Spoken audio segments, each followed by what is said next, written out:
స్వాగతం. మీ అందరికీ నా యొక్క హృదయపూర్వక నమస్కారాలు తెలియజేసుకుంటాం.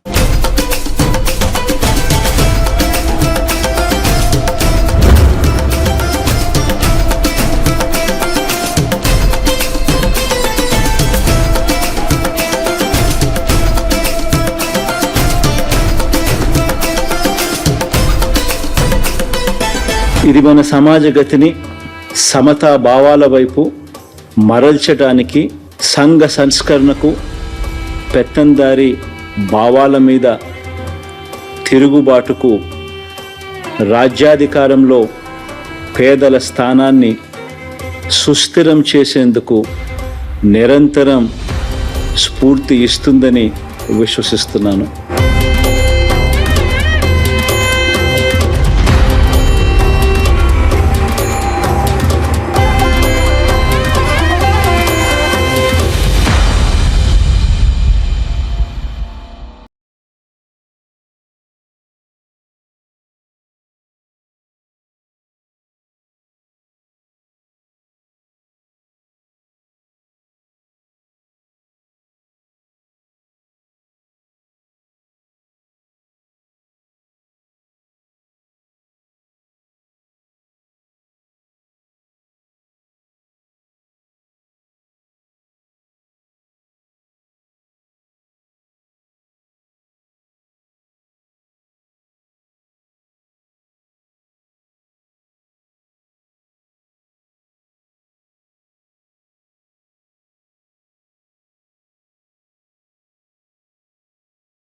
ఈ యొక్క సన్మానం విశాలతో సన్మానించడం జరుగుతుంది. తదుపరి మ్యూజిక్ డైరెక్టర్ కాశీ గారు, మన జిల్లా వాసి ఏమిటో మనకు చాలా గర్వించదగినటువంటి విషయం. వారికి గౌరవ మంత్రివర్గ చేతుల మీదుగా సన్మానం చేయడం జరుగుతుంది. తదుపరి ప్రముఖ గాయకులు నవ్వుతోటి శరత్ గారు, వారికి గౌరవ మంత్రివర్గ చేతుల మీదుగా సన్మానం చేయడం జరుగుతుంది. ఈ పాటని సమర్పించినటువంటి మన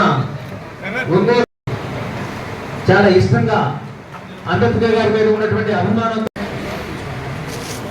చాలా సంతోషం. ఈరోజు ఇలాంటి మంచి పాటని మన బృందం నుంచి అంబేద్కర్ శిష్యులు అందరూ కలిసి ఒక మంచి సాంగ్ కంపోజ్ చేసేసి ఈ సందర్భం కార్యక్రమం సందర్భంగా డెడికేట్ ఉన్నారు. దాని గురించి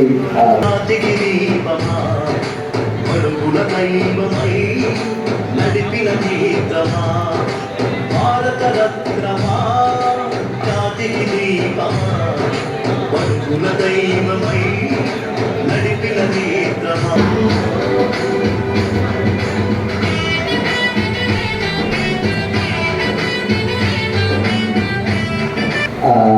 అంబేద్కర్ గారు ఇచ్చిన ఆశయాల గురించి మనం ప్రతి క్షణమే ప్రతిరోజు ప్రజలకి అండ్ యూత్ కి చెప్పడానికి సర్వాంగ సుందరంగా అంగరంగ వైభవంగా యావత్ ప్రపంచ దృష్టిని ఆకర్షించే విధంగా ప్రపంచ పర్యాటకులు సైతం ఈ యొక్క కార్యక్రమానికి రావాలని ఊవిళ్ళూరుతున్నటువంటి ఒక చక్కటి కార్యక్రమం నిర్వహించుకుంటున్నటువంటి పరిస్థితి. అంబేద్కర్ వాదులందరూ కూడా ఈ యొక్క కార్యక్రమంలో పాల్పంచుకోవాల్సినటువంటి అవసరం ఎంతో. 4.5 సంవత్సరాల కాలంలో అనేకమైనటువంటి సంక్షేమ కార్యక్రమాలు, ముఖ్యంగా బడుగు బలహీన వర్గాల వారికి, దళిత వర్గాల వారికి, అణగారిన వర్గాల వారికి అందించే విధంగా ఆ కార్యక్రమాల రూపకల్పన కూడా చేదోడు, ఆసరా, తోడు, మరి అట్లాగే ఉన్నతి ఇలాంటి పేర్లతోటి నిజంగా బడుగు బలహీన వర్గాల వారికి, దళిత వర్గాల వారి జీవన ప్రమాణాలని మెరుగుపరిచే విధంగా ఒక చక్కటి సంక్షేమం, అభివృద్ధి రెండు మిళితం చేసి ప్రభుత్వాన్ని పారదర్శకంగా, జవాబుదారీతనంతో, అవినీతి రహితంగా సమర్థవంతమైనటువంటి పరిపాలన అందించిన విషయం అందరూ చూస్తాం. సామాజిక శిల్పం, స్టాచ్యూ ఆఫ్ సోషల్ జస్టిస్ అని నామకరణం చేస్తూ ఎల్లుండి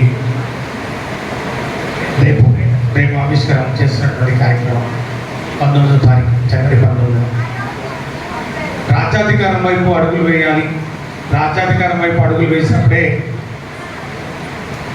ఈ యొక్క బడుగు బలహీన వర్గాల వారు, దళిత వర్గాల వారు అభివృద్ధి చెందుతారని చెప్పి వారి ఆలోచన, బాబాసాహెబ్ గారి ఆలోచనను ఈరోజు నిజం చేస్తూ జగనన్న ప్రభుత్వం అన్ని రంగాల్లో కూడా రాజకీయంగా, ఆర్థికంగా, సామాజికంగా, విద్యాపరంగా వారికి ఇవ్వాల్సినటువంటి వాటా వారికి అందిస్తూ చూసినటువంటి అవకాశాలు లేని పరిస్థితుల్లో వారిని పార్లమెంటు స్టెప్పుల వరకు తీసుకెళ్లి పార్లమెంట్లో కూర్చోబెట్టినటువంటి ఘనత గౌరవ ముఖ్యమంత్రి వర్యులు శ్రీ వైఎస్ జగన్మోహన్ రెడ్డి గారికి మాత్రమే దక్కుతుందనే విషయాన్ని కూడా మేము అందరికీ మనం చేసుకుంటాం. తరతరాలుగా ఈ యొక్క నిమ్న జాతులు ఎవరైతే ఉన్నారో, అట్లాగే దేవాలయాల్లో ప్రవేశాలు లేకుండా అంటరానితనానికి మరి భరించినటువంటి ఆ యొక్క సామాజిక వర్గాలకి ఈరోజు జగనన్న ప్రభుత్వంలో మీరు ఈ యొక్క ఆలయాల్లో ప్రవేశం కాదు, ఆలయాల ధర్మకర్తల మండలిలోనే మరి చైర్మన్లుగా మీకు స్థానం కల్పిస్తానని చెప్పి, ముఖ్యంగా ఈ యొక్క విద్యకు దూరమైనటువంటి ఈ యొక్క సామాజిక వర్గాలు ఇంగ్లీష్ విద్యకు దగ్గర చేస్తానని చెప్పి, రైట్ టు ఎడ్యుకేషన్ కాదు, రైట్ టు ఇంగ్లీష్ ఎడ్యుకేషన్ను ఈరోజు సాకారం చేసినటువంటి ఘనత జగన్మోహన్ రెడ్డి గారికి మాత్రమే దక్కుతుందని చెప్పి కూడా ప్రారంభోత్సవం జరుగుతూ ఉందో దాని గురించి కూడా మరి ఈరోజు అధికారులు చెప్పడం జరిగింది. అభివృద్ధి చేయాలని చెప్పి అప్పుడున్నటువంటి పాలకులు మరి ఆలోచన చేశారు. ఎందుకంటే 100 కోట్ల రూపాయలు ఏటా, 18 ఎకరాలంటే 1800 కోట్ల రూపాయలు. ఇవాళ ఇలాంటి గొప్ప కార్యక్రమంతో చేసినట్టు ప్రతి ఒక్క నాయకులు చేసిన ప్రజాపతి ఒక ఈవెంట్కి ఒక ప్రక్లూడ్ అంట అనమాట. ఎందుకంటే ఈ హిస్టరీలో మనకుంటున్న మన ఎంటైర్ నేషన్లో ఒక 125 feet bronze statue of great leader, అంటే ఆయన ఒక వీరుడు మాత్రం కాకుండా ఒక లోక నాయకుడు. సో అట్లాంటి ఒక మహానుభావుడు ఒక విగ్రహము మన విజయవాడలో రావడం మనందరికీ కూడా ఒక గర్వకారణము, ఒక అదృష్టము. అది దాదాపుగా ఒక 20 ఎకరాల్లో గౌరవ ముఖ్యమంత్రి వారిలో ఆదేశం కొరక, ఆయన ఆశయాల కొరక అక్కడ అంత పెద్ద విగ్రహం పెట్టేసి ఈ డాక్టర్ బిఆర్ అంబేద్కర్ మన కోసం ఎట్లాంటి ఆశయాలు, ఎట్లాంటి ఒక సూచనలు ఇచ్చేసి వెళ్ళారో మనం చూసినప్పుడు అన్నీ కూడా గుర్తు చేసుకొని మన సామాజిక ఈ ఒక ఈక్వాలిటీ అండ్ సోషల్ జస్టిస్ గురించి ప్రతి ఒక్కరు కూడా ఆలోచన చేయాలని ఒక మంచి ఒక ఉద్దేశంతో ఈ కార్యక్రమం ముఖ్యమంత్రి చేయడం చాలా సంతోషము, మనందరికీ కూడా గర్వకారణము. మనందరూ కూడా ఈ పర్టికులర్ డెడికేషన్, ఈ స్టాచ్యూ డెడికేషన్స్ ఈ రాష్ట్రానికి మాత్రం కాకుండా ఈ దేశాన్ని అండ్ ప్రపంచం అందరికీ కూడా డెడికేషన్ చేసిన ఒక కార్యక్రమం రేపు, గొప్ప కార్యక్రమం రేపు జరుగుతుంది. భాగస్వామ్యం చేయడానికి ప్రతి జిల్లా నుండి కూడా కొంత రిప్రజెంటేటివ్స్, ప్రతి సచివాలయం నుండి మనం 10 మంది వెళ్ళి ఆ ఈవెంట్ చూడడానికి పంపించడం జరుగుతుంది. మన జిల్లా నుండి దాదాపుగా 5,000 మంది, దాదాపుగా ఒక 120, 180 బస్సులో పెట్టి మనం పంపించడం జరుగుతుంది. ఎందుకంటే ఇది అన్ని కూడా ఒక హిస్టారికల్ మూమెంట్ అనమాట. ఓకే, ఇది ప్రతిరోజు మనం చూడడానికి వీల్లేదు. సో ఇట్లాంటి ఒక ఇనాగ్రేషన్స్ అప్పుడు మనం అందరూ బతికి ఉన్నాము, మనందరూ కూడా ఈ సోషల్ సర్వీస్లో ఉన్నాము, పబ్లిక్ సర్వీస్లో ఉన్నామని చెప్పడం కూడా చాలా గర్వకారణము.